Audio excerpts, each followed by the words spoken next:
What's Richard Branson like? During the flight, he actually read a message to children. Look what I've done, and now I'm passing the torch to you all. Let's see, what are you going to take humanity to next? And it was great to see that. He read that message for the children, and then he unstrapped and floated around the cabin with all of us as well. It was great. Walking my dog on just a Sunday, random Sunday, and I get this phone call, and it says U.S. government on my phone. And I was like, that's sketchy. I was like, scammers are getting very smart. So I declined it. And I got this voicemail from Mike LA. And he's like, hey, Sirisha, this is not me. This is not the government trying to collect your taxes. It's Michael calling from the International Space Station. Bummed you didn't answer. And I was like, dang it. I was like, Mike, you think you could have given me a heads up that you were going to call me from space? Speaking to an astronaut was one of the dreams when I began podcasting. And that box has finally been ticked. Especially if you're an international consumer of the show, I want to tell you that TRS is all about bringing some insane experiences and insane perspectives in the form of casual, relaxed conversation. This is the story of Sirisha Bandla, who's working actively with Richard Branson and Virgin Galactic to make commercial space travel a fantastic, real-world possibility. And this episode is a tiny insight into her world of space, of aeronautics, of aliens, of black holes, of course. It's all the questions that you'd ever want to ask an astronaut, but it's on the Ranveer Show. Therefore, make sure you follow us on Spotify. We're Spotify exclusive, which means that every episode is available on Spotify 48 hours before it's available anywhere else in the world. This is astronaut Sirisha Bandla on the Ranveer Show.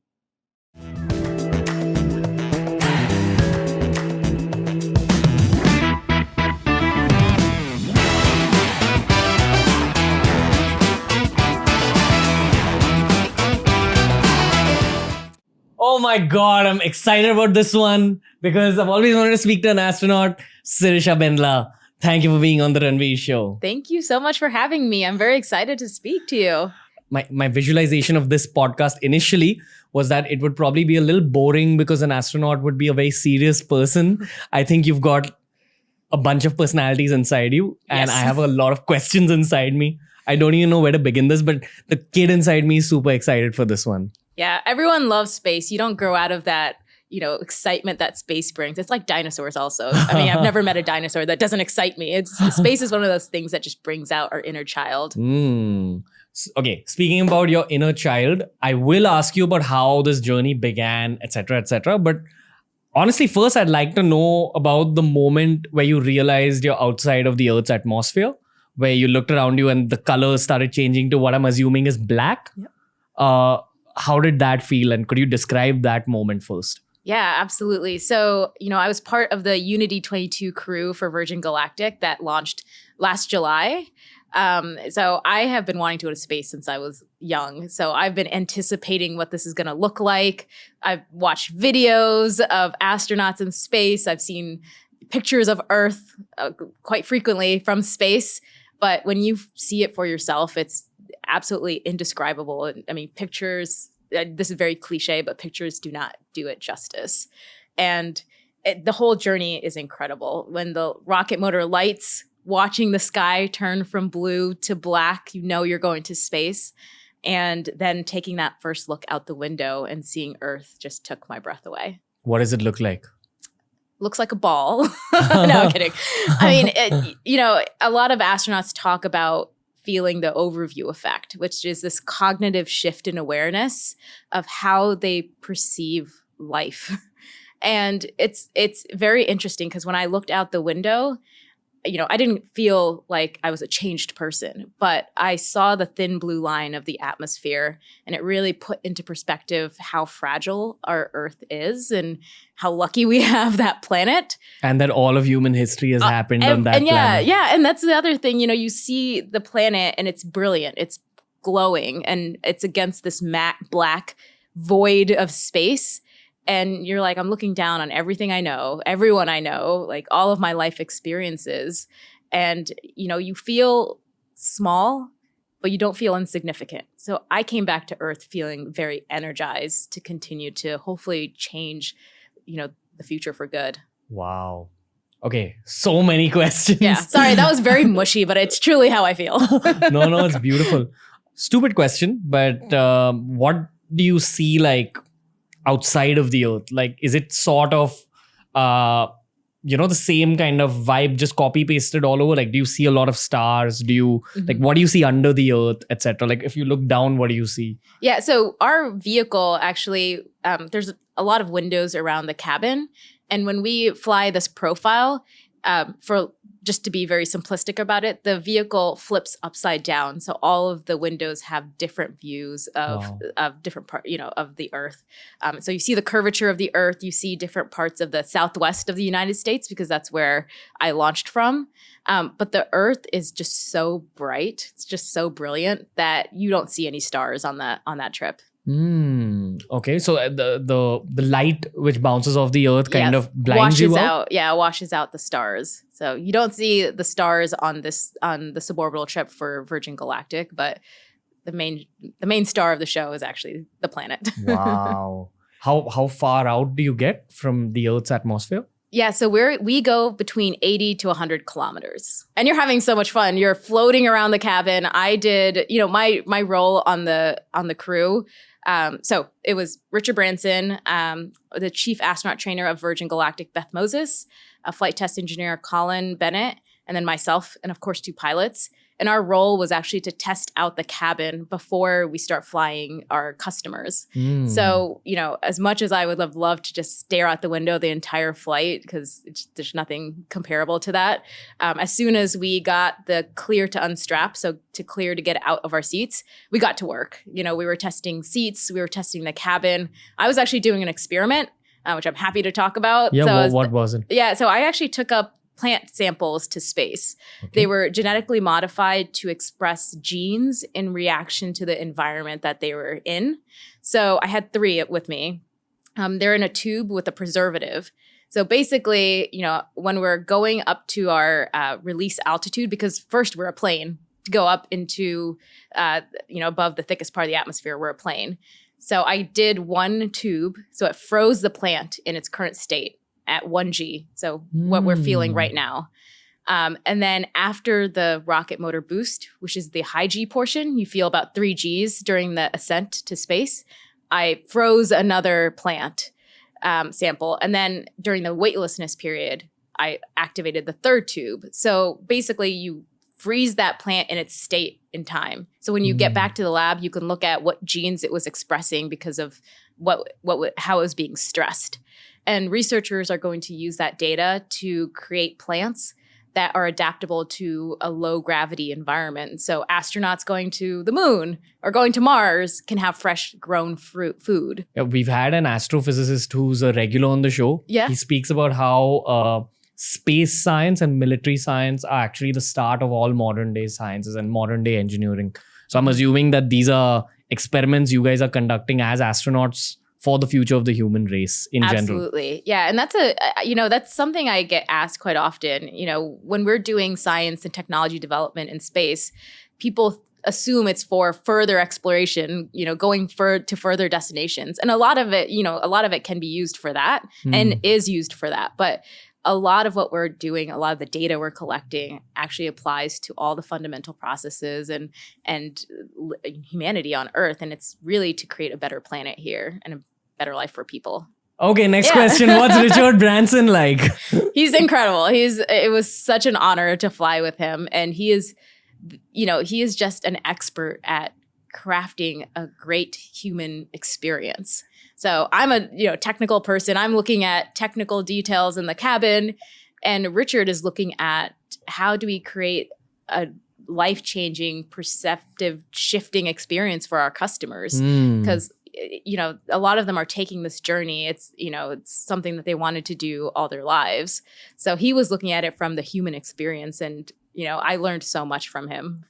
From the outside looking in, he seems like he's really got his inner child alive. Yes. And this whole Virgin Galactic thing is like his inner child's dream in like some ways. Am I right? Yeah, absolutely. I mean, he's wanted to go to space for a long time, and he can't. He's just entrepreneur. He has so many businesses, and he did want to open space up for everyone. And that's really the mission behind Virgin Galactic and why he started the company. What's his energy like? Was it his first time? It was his first time in space. Yeah. So how did he react? He was having a great time. He truly is living life to the fullest. And he also used this flight to hopefully inspire the next generation. So during the flight, he actually read a message to children. He basically said, look what I've done, and now I'm passing the torch to you all. Let's see, what are you going to take humanity to next? And it was great to see that. He read that message for the children, and then he unstrapped and floated around the cabin with all of us as well. It was great. It was a lot of fun. Wow. When do the flights begin? Like for commercial passengers? So right now we're in this modification period. We're going to be done by the end of the summer. We'll finish our flight test this year, and commercial service will start first quarter next year. So that's okay. It's 23 January of Feb. Yeah. 2023. Okay.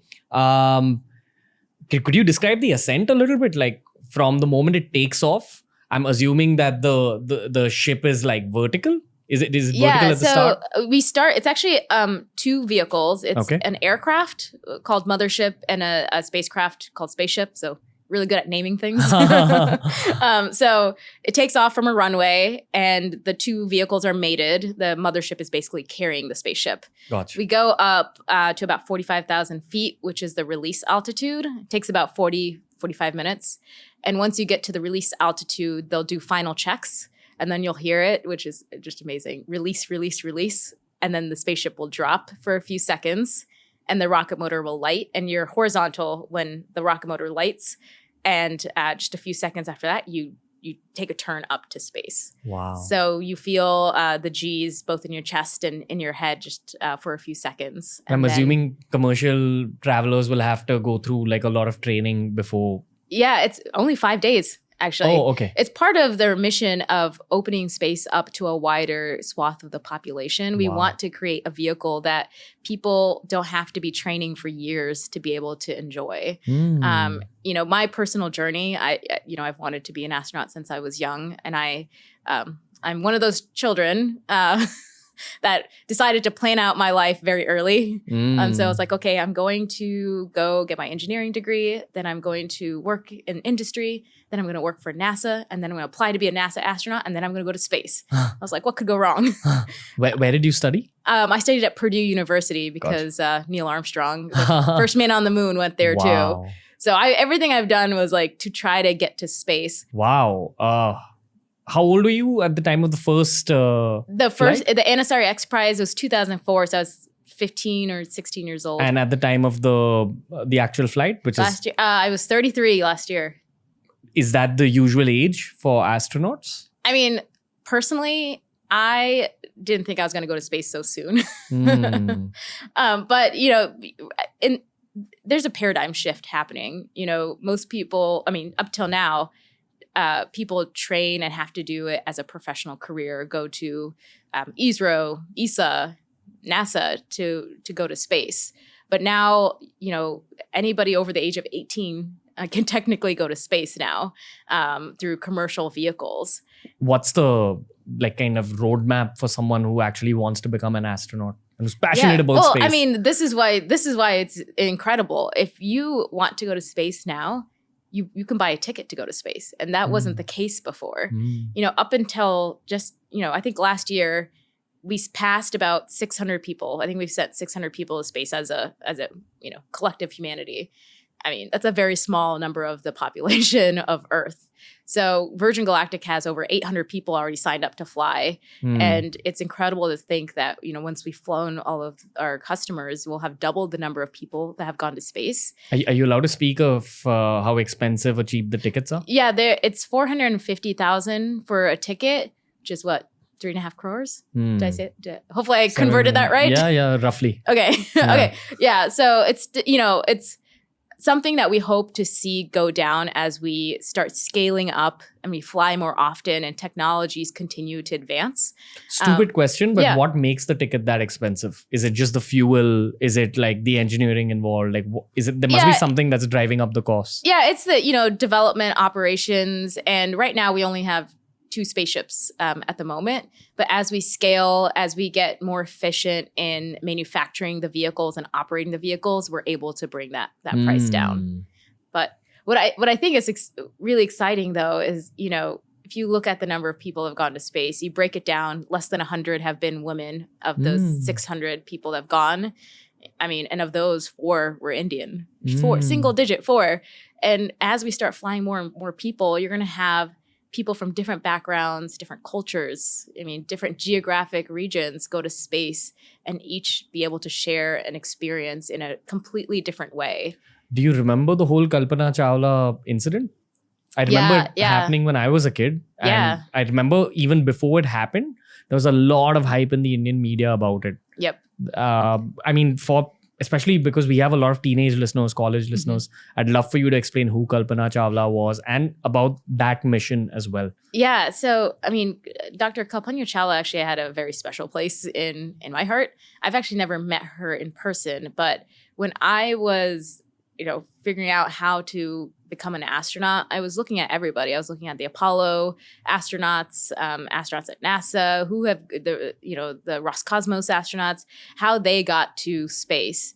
But it wasn't until I saw Dr. Chawla and her career that it really resonated with me that that's something I could do. And it was simply because I saw somebody I shared an identity with. There were no Indian women I could look up to before that doing aerospace engineering and going to space. And that really, took down a mental barrier that turned my, dream of going to space into an actual plan to go to space. So even though I've never met her, she's definitely had a really big impact on my life. And, unfortunately, there was the incident with the space shuttle. And of course, passed way too soon. But her legacy lives on in so many young women that looked up to her. And she was a pioneer. She was an incredible engineer. So her legacy lives on in so many young women. I'm not young anymore, actually. So many women. No, I mean, how does it feel being in that position now where probably you're going to carry the torch forward? Yeah, I'm honored. I think representation is key. It's hard to be something you can't see. So seeing women, seeing Indians doing incredible stuff, especially in the aerospace industry, hopefully will inspire a generation to at least think about the opportunities in the STEM fields. What had happened on that particular mission? Like, what had gone wrong? Yeah, I'm not an expert in the shuttle program, but unfortunately, there was an issue with the heat shield. So during re-entry, the vehicle did not make it and lost. I'm assuming a heat shield reflects the sun's rays away or something. When you re-enter the atmosphere, there's a lot of heat. So you have to dissipate the heat effectively to come back. The shuttle travels at a much higher speed because it's an orbital vehicle than our vehicle, so we don't have those same issues. It dissipates the enormous amount of heat that you have to get rid of, for lack of a better word, when you're re-entering. So basically distribute so the vehicle can safely land. Like in this case, it ended up absorbing a lot of the heat until... What happens is that if any component, like any material, can only take so much heat. You've burnt things, I'm sure, things that were not supposed to be burnt or heated. It's the same kind of concept. Any material, if you don't manage the heat distribution properly, if one area heats up too much, it will lose its structural integrity. With those rockets that take off and then they suddenly burst, what actually goes wrong? Like, there's a bunch of different things that could go wrong. That's what I'm assuming. Yeah, there's actually, I think I think movies dramatize things. I mean, there isn't that many incidents. There have been a few, and we've always taken lessons learned in the past from these government programs and commercial programs, and put them into future vehicles and programs. But I think, you always have to capture someone's imagination. So movies like Gravity and others have things going wrong all the time. But in reality, there's so many processes and so many different checks and engineering work and analysis that gets done that, and of course, a flight test program also. I mean, you have a very lengthy program to create a product. So I think it's, when we're looking at the movies, it's a little dramatized. And we're achieving, especially with the commercial space industry, a new level of safety just from the amount of times we fly, the ability to test often. So I know space always has its inherent risks, but the safety record, in itself is pretty good. Okay. Simple question. Yeah. What's NASA up to right now? Because when it comes to science is always able to kind of predict exactly what future technologies are going to be. And when it comes to science fiction, it's possibly what future technologies are going to be like 200 years from now. Yep. So I'm asking you from these two perspectives. What's up in the near future and what's up for our grandchildren? Yeah. I mean, personally, I can't wait till we start seeing people living on different bodies in space.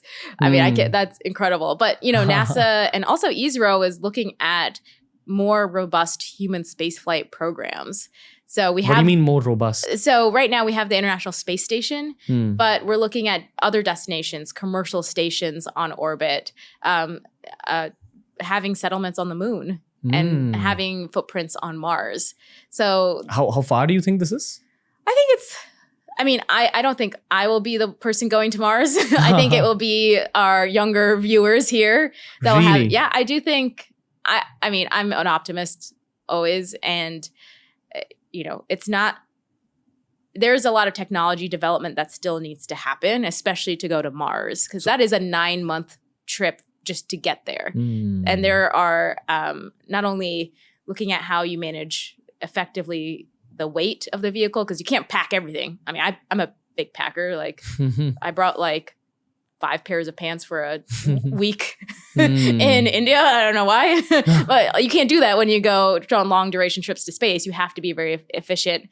You don't know what tools you're going to need. So you're going to probably want technologies to 3D print items that you may need in emergencies. So those are kind of technologies, and also psychology. I mean, if you're in a small space with your crewmates for 9 months, I don't think we fully understand the mental effect of not being able to see Earth and how that's going to have on our astronauts in the future. I mean, when you go to the moon, you go to low Earth orbit, you always see Earth, and you're going to be coming back you can come back very quickly.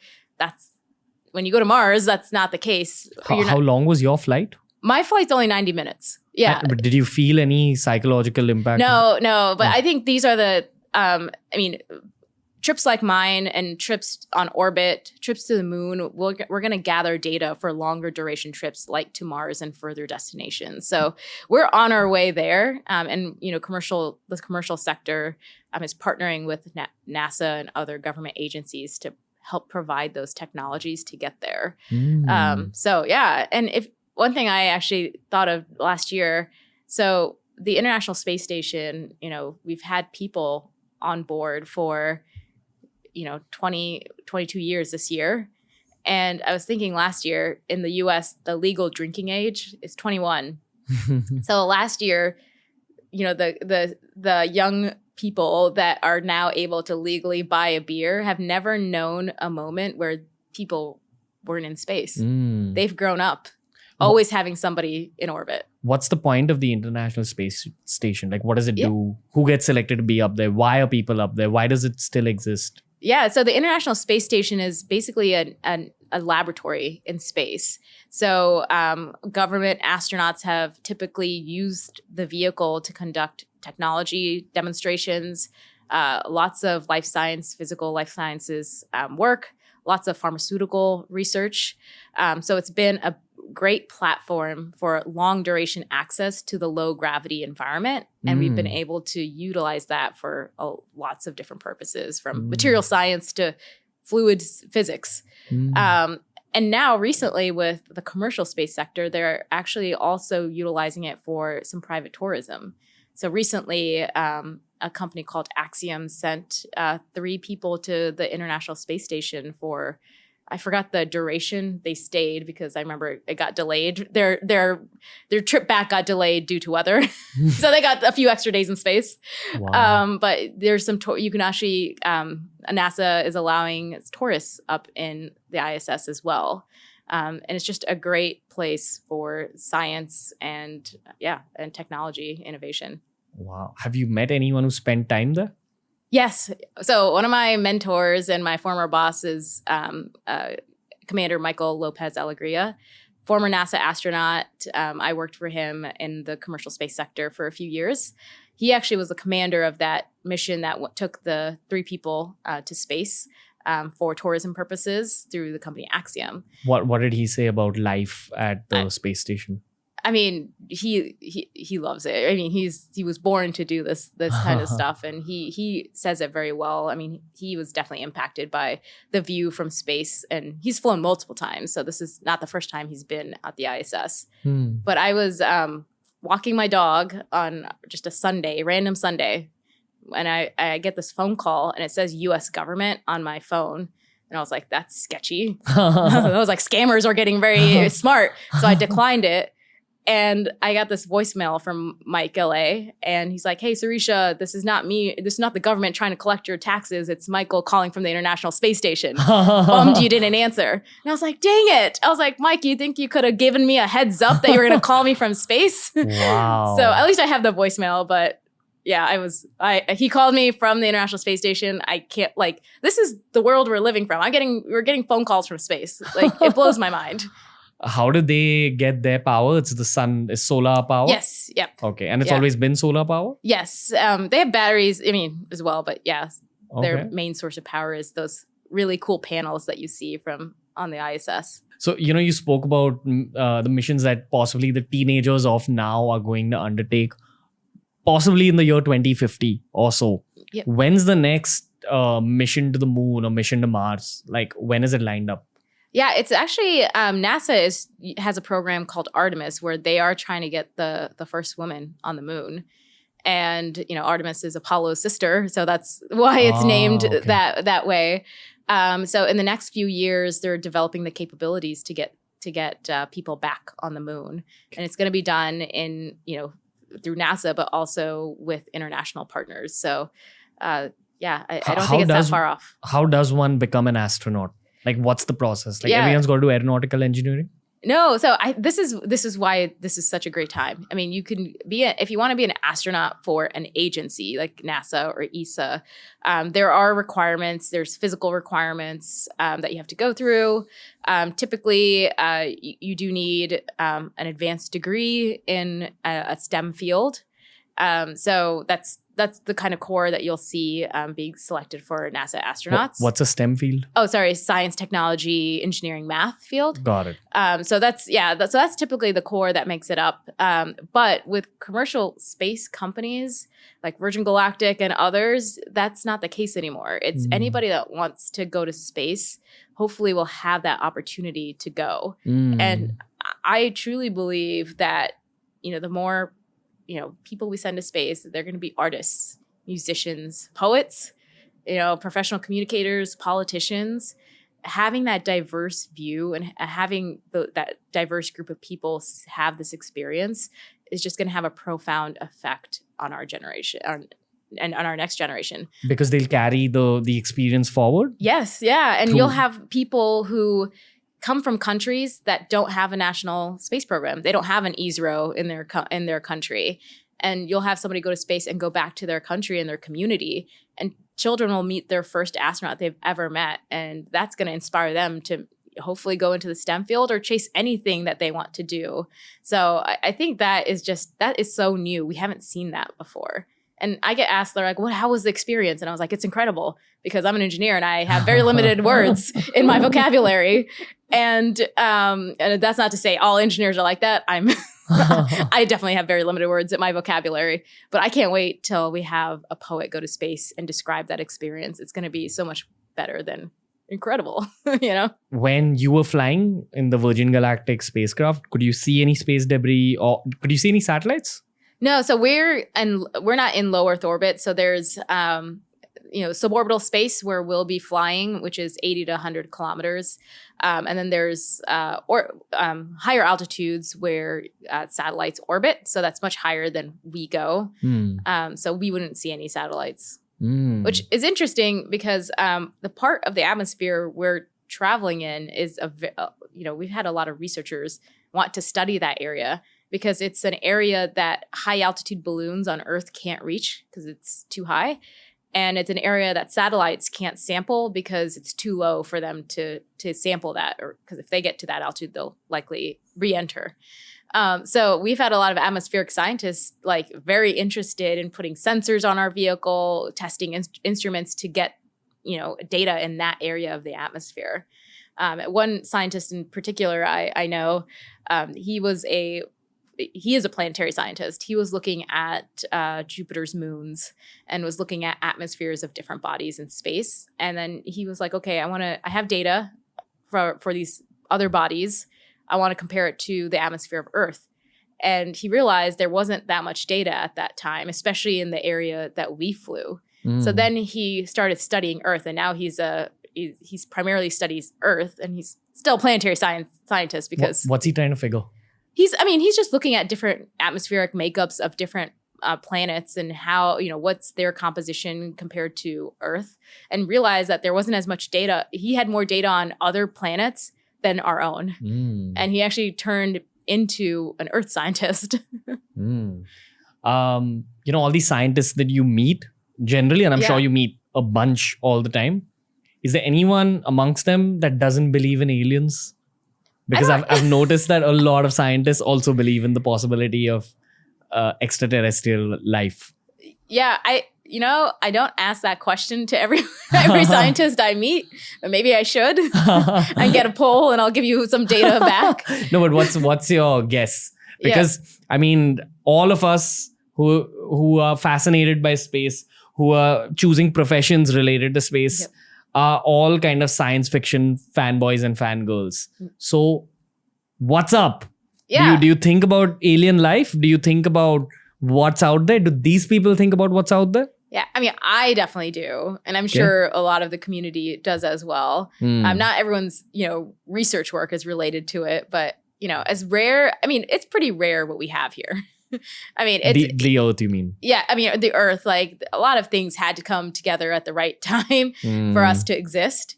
But if you look at the expanse of the universe, I find it hard to believe we're the only ones. I don't think it's very common, but I don't think we're the only ones. One of the reasons I started this podcast was to have monks on the show, especially Indian monks, because there's a lot of kind of alternative astrophysics written in Indian scriptures as well. A lot of them speak about the multiverse, about extraterrestrial life. Have you ever looked into Indian scriptures and what they say about it? I haven't, but I should. You've sold me. You need to listen to the Ranveer Show more regularly. I will. I'm subscribed now. What do you think of alien life? Is that something that fascinates you? Yeah, it does. I grew up watching Star Trek, and so I would love to see that kind of interactions in the future. I don't think it's going to happen in my lifetime. Starships are... I would love to be a captain of a starship in the future. Okay, you don't need to drop names or give any details. This is a yes or no question. Okay. Have you heard of any classified information from people you met? No.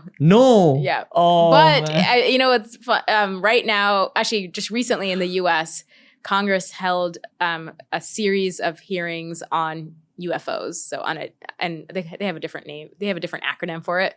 But Congress did just recently have hearings on information that was recently declassified of unidentified objects and how we can research and track these more in the future. So you're keeping a track of I the am. news. I think I love all this stuff. Why don't you shed some light on this subject? Oh, I mean, there's nothing that I think is. I mean, basically, what came out of it is yes, there's unidentified objects out there. We need to figure out how to track them and learn more about them next time they happen. So it was a little like, if you're somebody that was like, yeah, I wanted confirmation on if they were aliens, you probably were disappointed.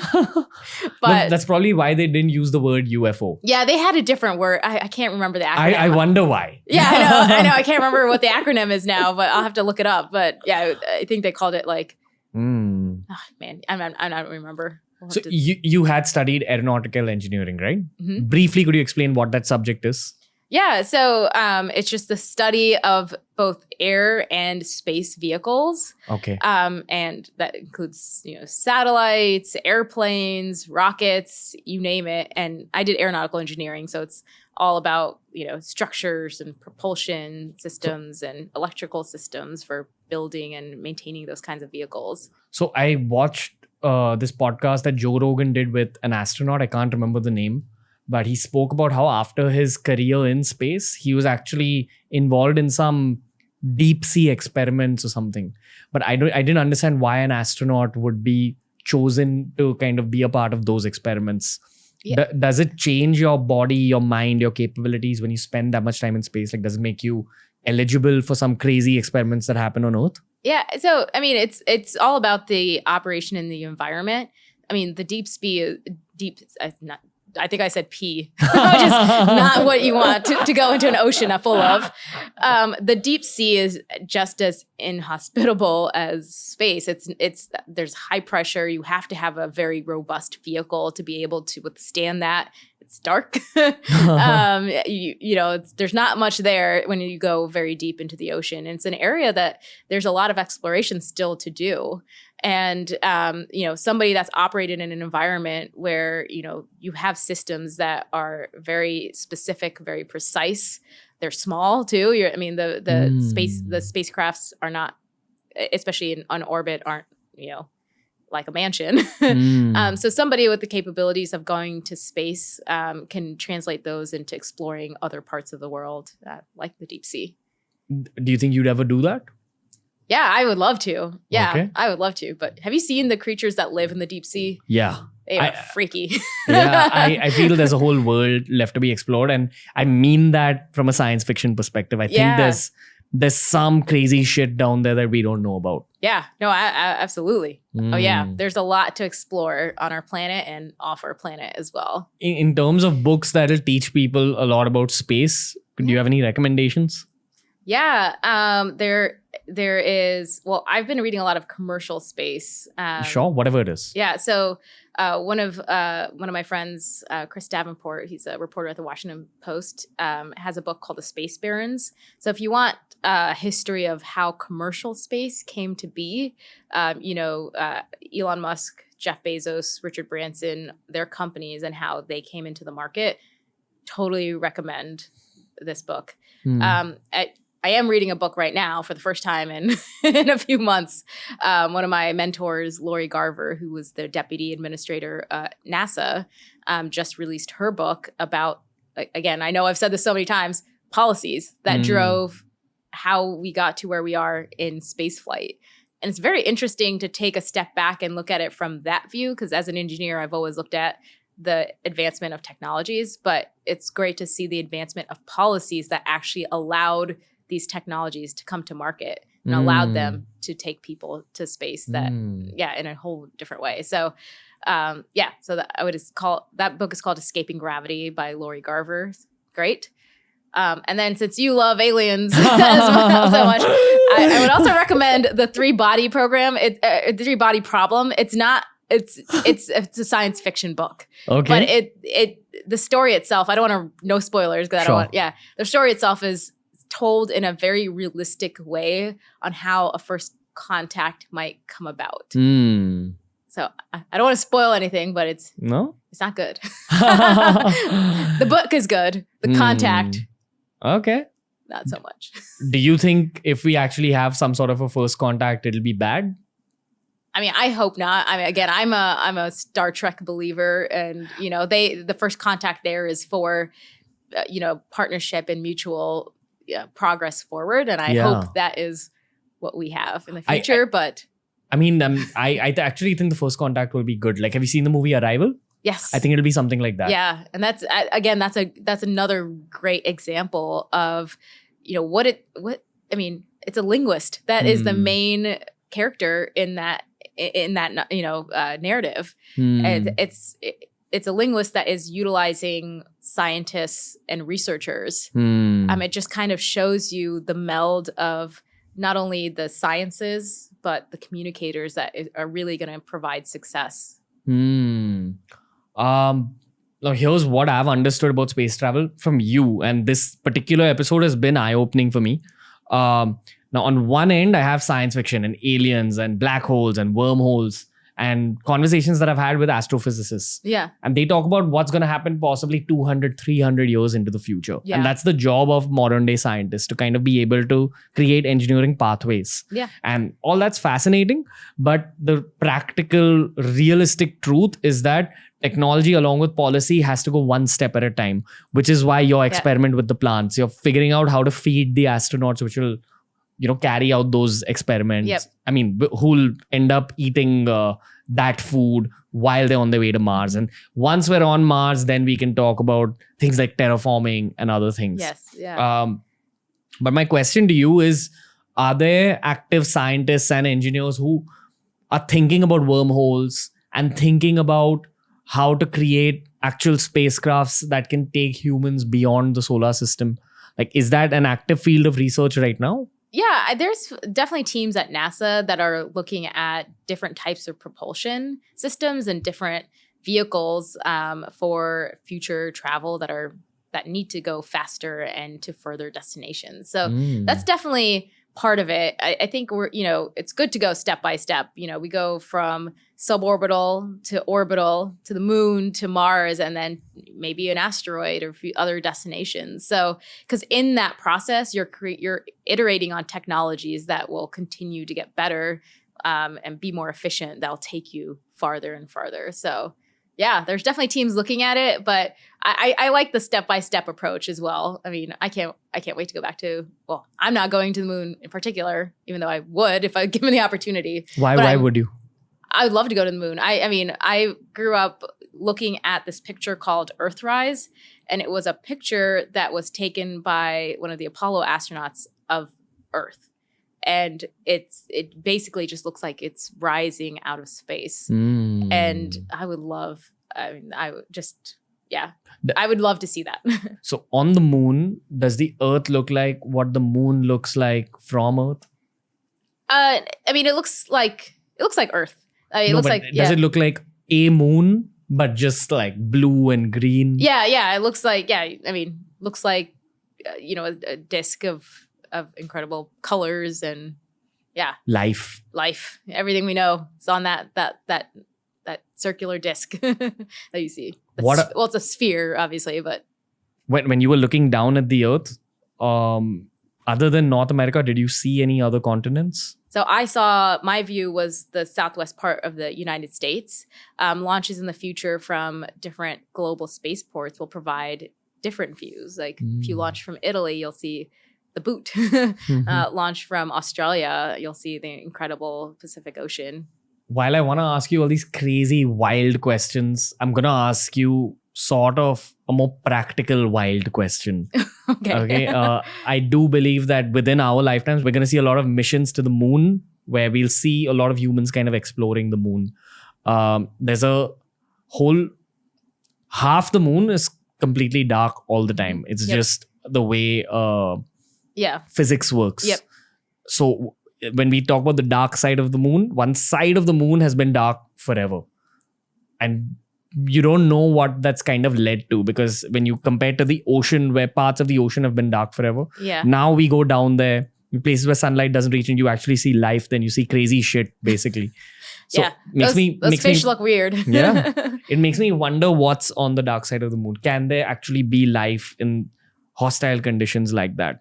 Can there be something else? Can there be like crazy volcanoes or something? I don't know. Yeah, I think we'll know once we have, once we're able to explore more. And I think what's important is making sure there's a communication network that we're able to effectively communicate when we're on, whenever, wherever we are on the moon.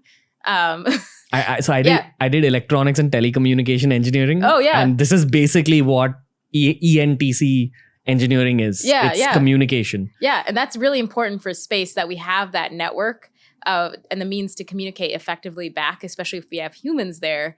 And actually, there's a mission launching Monday. Was, I think, the last time I checked, it was June 27th. Of course, launches, if there's any weather, it'll get delayed. But it's a small satellite, basically, called Capstone, going to the moon. And they're going to be testing faster communications with less lag and delay, so that maybe in the future that we'll have a network of small satellites providing effective comms back to Earth for humans to use, but also for scientific data. So you'll have a lot more coverage. Speaking about ENTC engineering, communication is something we take for granted because of our mobile phones. Like if I want to call you, the assumption of the average human being is that I'll dial your number and probably some kind of a wave will go directly to your phone, but that's not how it works. It goes back to the service provider that you're using. Then they have their own range of networks. Then there's a transfer from their range of networks to your service provider's range of networks, etc., etc. And if you're in different countries, it becomes even wilder. Yes. Now, my question to you is about space and the engineering of it. Is it like if I want to call you while you're in space, or that mentor of yours who called you from the space station? Yeah. So is there some sort of a wave that hits one of the satellites that's orbiting the Earth, and then that satellite sends it down to some technology built by NASA or by Virgin Galactic, and then that kind of deflects it to your service provider? Yeah, it's all through relays of satellites and to ground stations. And a lot of the ground stations, there's some that are government owned and operated. There's commercial owned and operated. There's a lot of actual commercial companies that are now getting into the communications world. I mean, they've always been there. But you've seen this advent recently in the last few years of small satellites. And they're satellites that are much smaller than traditional satellites that can be the size of a school bus.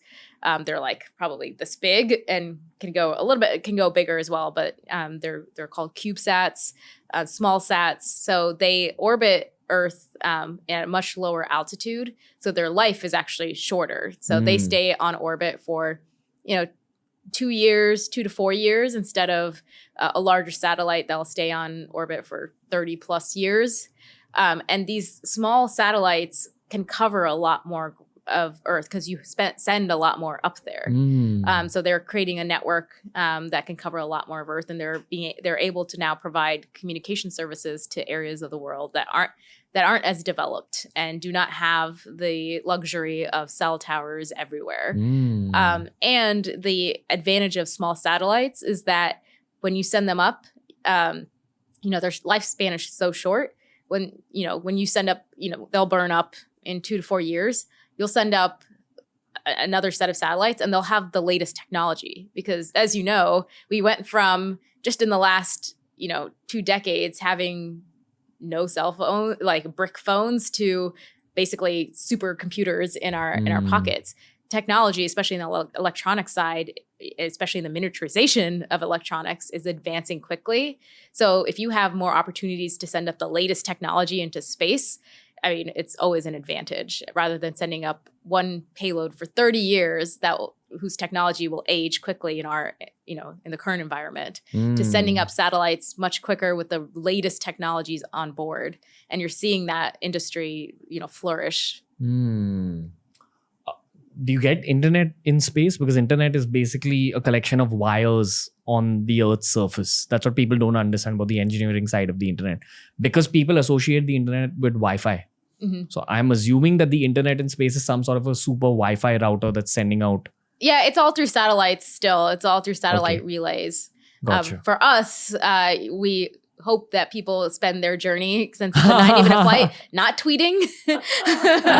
You'll have plenty of time for that on Earth. But for us, we will not have Wi-Fi on board yet. What about the International Space Station? They have the means of internet as well as calls and communication. Have you spoken to any of them about spacewalks? The astronauts at the space station? I have not. Okay. But every time NASA always live streams their spacewalks, so it's always great to honestly just go on YouTube and see an astronaut out out in the space environment doing work. It's very cool to see. Crazy. Now again, while I want to ask you so many more questions, there's one wild question that's kind of been sitting in my mind since almost the beginning of this episode. So if hypothetically speaking, if all of the world's governments come together and they come to you and say, Sirisha, we know you've wanted to be an astronaut all your life. We're going to give you this one mission where we're going to put you in a spaceship and then send you right into a black hole. Would you do it? I would think about it. Right now, yes. You should do it. I know. Right now, I would definitely do it. But I mean, in 5 years, when I have if I have a family, I think it'll be a harder choice. My dog will not forgive me if I leave him right now, but I probably wouldn't be able to take on, resist to explore the unknown. If they put your entire family on that spaceship with you? I don't think my family would come. If they agreed. Yeah, that'd be awesome. What do you think is on the other side of a black hole? Because I'm dead sure you've read stuff about this. The forces of the black hole is something that just crushes. I mean, it's something that is not, from my perspective and what I know of black holes, is not survivable. And with our current technology, I mean, you will just be pulverized going into a black hole. So, so that I'm just going from what I'm reading from what's been released on black holes. I mean, recently the very first image of the black hole, we captured that. So I don't think we have. Right now, we're not there where we can survive a black hole. Okay. Or we don't know enough to survive to develop the technologies with my limited knowledge of it, to survive a black hole. Okay, fair. So when's your next space trip? I would love to go as soon as possible, but we're about to start commercial services, and we're going to start flying customers. And this experience is something I can't wait to share with so many more people. So I would not want to take a seat away from somebody that hasn't had that experience, but I'll go again in a heartbeat. I would volunteer as ballast. No, fair. We're rooting for you, Sirisha. Thank you. And when I say we, I mean both India and the human race in general. Thank you. Very rarely do you meet humans who are able to kind of take up their childhood passions during their adulthood and do it so successfully. You're an idol for a lot of, not just brown girls, but brown people in general. And I wouldn't even say brown people, I'd just say people in general. So thank you. Keep doing your thing. Thank you so much. And I hope you had fun on the episode. I had so much fun. No, but thank you for sharing all your knowledge. Yeah. And we're rooting for you. Thank you. I'm rooting for everybody. I'm rooting for humanity. Thank you, Sirisha Bandla. I want to see you on the Ranveer Show once again. Yes, absolutely. I love it. Beautiful.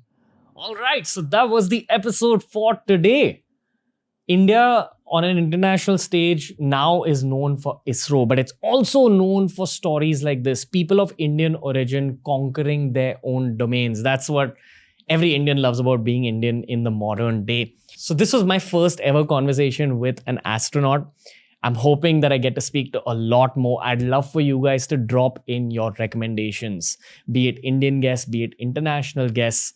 It's all about bringing the best experiences and perspectives in the form of casual, relaxed conversation. Make sure you follow TRS on Spotify. Every episode's available on Spotify 48 hours before it's available anywhere else in the world. This was a space special with Sirisha Bandla on the Ranveer Show. If you want to learn more about space and science, I'm going to link some fantastic episodes down below. We will see you soon.